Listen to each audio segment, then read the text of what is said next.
Hello, and a very warm welcome back to my podcast, Don't Get a Therapist Yet.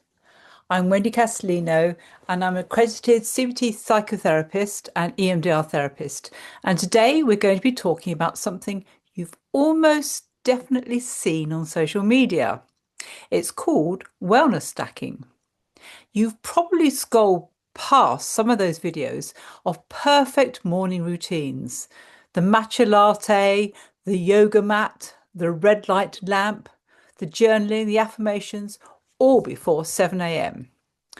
On TikTok and Instagram, this is being sold as a magic fix for anxiety, burnout, low mood, and just general life stresses. But this is the question I want to explore with you today. Is this term wellness stacking just another trend, or is there some real psychological science behind it? So, in this episode, I'm going to break down what wellness stacking actually is in plain English, show you the science behind it, i.e., habit formation, implementation intentions, and behavioral activation. I'm going to share 4 evidence-based wellness stacks you can start using this week based on actual proper research rather than just ideas. I'm also going to talk a little bit more about the pitfalls because done the wrong way, this can actually make you feel worse, not better. We don't want anything like that happening, do we? So if you are a busy professional, a parent, a young person, whoever, or just someone who feels their brain feels a bit overwhelmed, don't we all? Then please continue to listen. So, the first point is what is wellness stacking? Let's start with the basics. So, on social media, wellness stacking usually looks like this: my 10-minute wellness stack for anxiety, or here's my lazy girl self-care stack. Sounds more appealing if you put lazy girl in, doesn't it? And then you see a sequence of small habits bundled together into one routine. Maybe some stretching, a skincare routine, journaling, breath work, all filmed in beautiful light and all wearing amazing pajamas. But underneath this glossy service, there is actually a useful and practical idea here. Wellness stacking is really just habit stacking applied to mental health. In simple terms, you take something you already do every day, like making coffee, or brushing your teeth, or getting to bed, and then you stack one tiny well-being habit on top of it. So it becomes, after making my morning coffee, I step outside for 2 minutes of daylight. After I brush my teeth at night, I do 5 slow breaths. After I put my phone on charge, I write down 3 things that went okay today. The power isn't in the size of the habit, it's in the link, the way your brain starts to connect this cue and this new behavior. And this is where the research comes in. Part 2, the science behind the wellness stacking. So let's unpack why this can work so well from an actual research evidence point of view.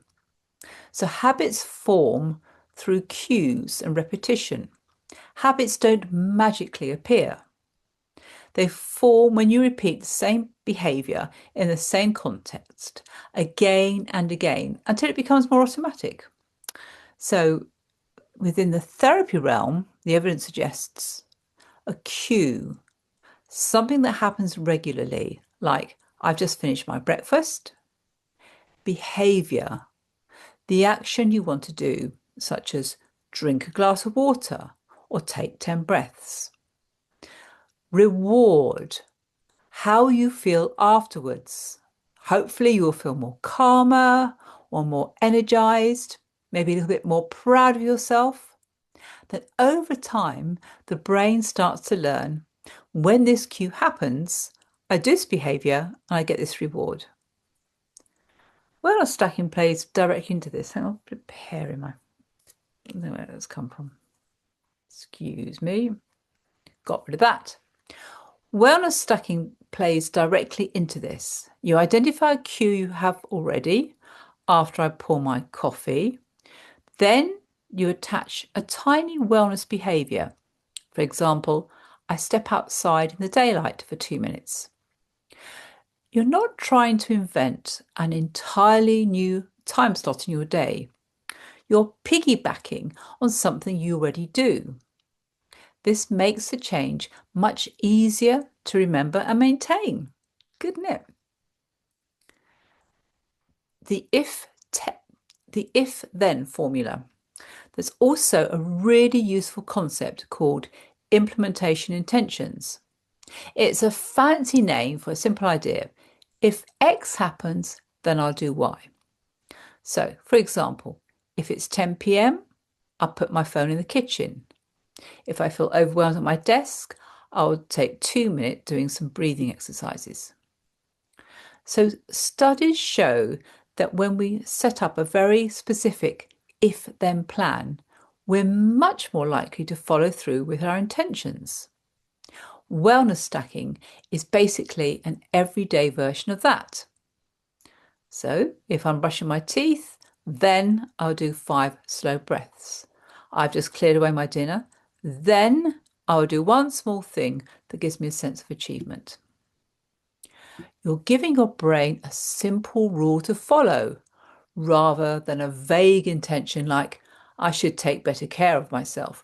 We all know about that, don't we? The next point is called behavioural activation, which is an activity that can really help you with depression. The third big piece of evidence comes from cognitive behaviour therapy, CBT for short, and a treatment which is called behavioural activation. Behavioural activation is all about increasing meaningful and enjoyable activities, even when you don't feel like doing them. The idea is to break the cycle of low mood. Often withdrawal comes with low mood, and doing less over and over again. So when we're depressed or exhausted, we often stop doing things that give us pleasure, stop doing things that give us a sense of mastery or achievement. And as a result, our mood sinks down even further. So behavioural activation goes in the opposite direction. It's really important to take little tiny steps first, not try to fix your entire life. Just one small activity that moves you more towards a tiny sense of pleasure or towards achieving something. Wellness stacking can be a gentle way of doing this. You're not saying, I must go to the gym for an hour. I must journal for 30 minutes. I must meditate and get 10,000 steps. You're saying, after dinner, I will do one small thing that feels good and one small thing that makes me feel like I'm making progress. Now that might sound insignificant, but over time, these tiny bits of activity add up. And the research tells us that it does help mood and motivation. Part 3, who can benefit the most? So you might be thinking, okay, that's all very nice in theory, but is this really for me? Wellness stacking, done in a realistic, evidence-based way, can be especially helpful for people who feel overwhelmed by big routines. If the idea of an hour-long morning routine makes you roll your eyes or want to cry, tiny stacked habits can feel so much more achievable. It's useful for all kinds of people, busy professionals, parents, young people, whoever it is. Often the case is that your day is already full. You probably don't have a spare hour for self-care, but you might have 30 seconds attached to what you already do. It's very useful with people who are stressed, anxious, or suffering from low mood. Small, predictable routines can help you to regulate your nervous system and gently increase activity levels. It's also good for people who struggle with consistency.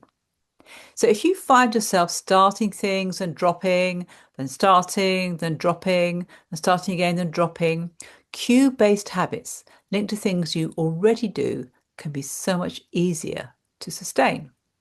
Now, this is not a miracle cure. It's not a replacement for therapy or medication if you need those. But as a broader mental health toolkit, it can be very powerful. So, next step 4. Let's look at some evidence-based wellness stacks. Okay, let's get practical. So I'm going to walk you through 4 wellness stacks you can try. As you listen, notice which one feels easiest or the most attractive to you. You don't need to do all 4. One is plenty enough to start. So number 1, morning brain and body wake-up stack. Goal: support your mood, energy, and your body clock. The cue: after I pour my morning drink, tea, coffee, water, whatever you have, stack. Light exposure. Stand by a window or step outside for 2 to 5 minutes. You don't have to stare at the sun. Please don't. But just let that natural light hit your eyes indirectly. This can help regulate your circadian rhythm, which is linked to mood and sleep quality. Next one, gentle movement. While the kettle boils or your drink cools down, do 60 seconds of very simple movement. For example, neck rolls or shoulder circles, marching on the spot, gentle stretches, nothing intense, just waking your body up. And then plan for the day. Simply set one simple rule for yourself, like, if I feel myself doom scrolling at lunch, then I'll put my phone down and look out the window for a minute. If I notice my chest tightening in a meeting, then I'll take one slow breath before I speak. How does this help? So you're stacking exposure to natural light, a tiny bit of movement, and a cognitive plan, all which have been evidence-based for mood and stress. Okay, the next one, workday stress circuit breaker stack. The goal is to prevent stress from building into overwhelm. The cue: every time I finish a work block, for example, I send a big email or complete a task. Stack: change your location briefly, stand up, walk to another room, or go to the loo. This tiny change in environment gives your brain a reset signal. The next one, paced breathing. Do 30 to 60 seconds of paced breathing, such as inhale for 4, exhale for 6, and breathing deeply and slowly at the same time. Just repeat this for a few times. The slightly longer out-breath helps activate the body's calming system. One small step, ask yourself a CBT style question. What's one small, manageable next step? Not how do I fix everything, just what's my next realistic action? So how does this help? You're reducing physiological arousal through breathing, breaking up prolonged sitting, and using a cognitive tool to shrink overwhelm down to the next step. Next one, evening pleasure and mastery stack. The goal here, use behavioral activation to support your low mood. So cue: after dinner, I clear away, do 1 pleasurable activities. Choose something small that you genuinely enjoy. For example, 5 minutes of a book, one favorite song, a warm shower, a cozy TV show. The key is something that you find pleasant, even a little. Then 1 mastery activity, something that gives you a sense of progress, even if it's tiny. For example, paying 1 bill, reply to 1 email, tidy 1 surface. lay out clothes or preparing your bag for tomorrow. Give yourself credit. This bit is really, really, really important. Pause and say to yourself, I did that. Even though I didn't fully feel like it, you're reinforcing the idea that your actions still matter, even when motivation is low. How this helps. You're deliberately increasing contact with both pleasure and achievement, which is a core part of evidence-based treatment for depression. The next one. Bedtime, wind down stack. Goal. Calm your mind and body for sleep. Cue. After I put my phone on charge for the night. Stack. Externalize tomorrow's worries. Take a notebook or a scrap of paper and write down the 3 key tasks for tomorrow or anything that's going round and round in your head. You're telling your brain, it's written down, I don't have to hold onto it in my mind. Notice what worked. So write down 1 to 3 things that went okay or better than expected today. It doesn't have to be dramatic. I walked for 5 minutes at lunch absolutely counts. You're training your mind to register small positives, not just threats and failures. Next one. 5 slow breaths. Either sitting on the edge of the bed or once you're lying down, just do 5 slow breaths with a longer exhale. For example, in for 4 and out for 6. How does this help? You're offloading cognitive clutter, balancing your attention and activating the calm system, which is called the parasympathetic nervous system, all of which helps to support sleep. Next chapter, pitfalls when wellness stacking goes wrong. Now, we do need to talk about the other side because social media doesn't always show you this. Wellness stacking can become unhelpful when, for example, it turns into perfectionism. If your inner critic starts saying, your routine isn't good enough, you've skipped your stack, you've failed. Her morning looks much better than your entire life. Then you've lost the point. The research on habits suggests starting small and simple. Complicated routines with 15 steps are harder to keep up, and every miss becomes another stick to beat yourself with. Next point, you're doing performance wellness. If your routines are more about looking good online than feeling better inside, they may not be serving you.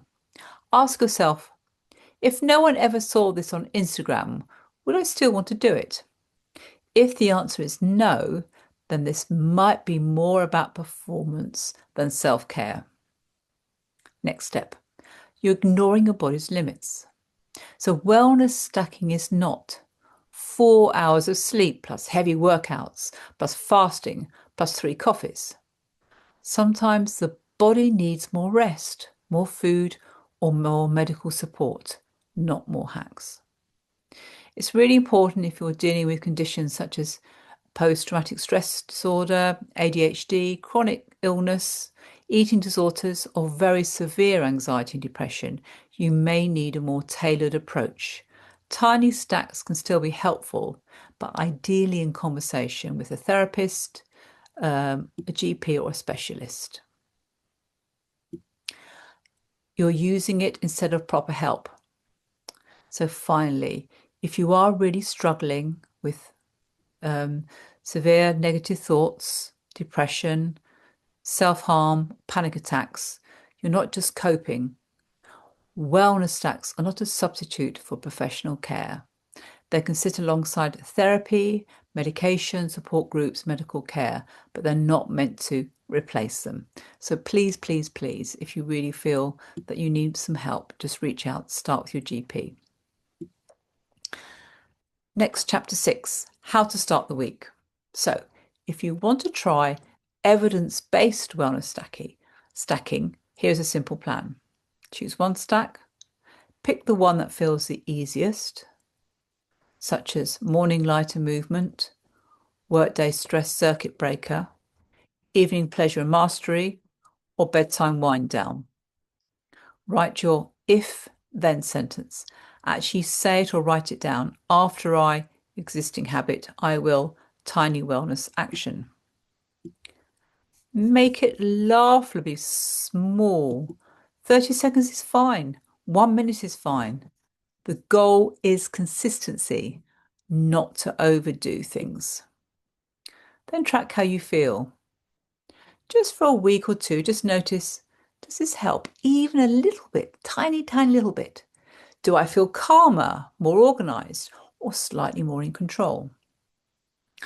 Adjust with some lovely self-compassion. If it doesn't work, you haven't failed, at least you tried. It might mean this particular stack or this particular cue isn't quite the right fit.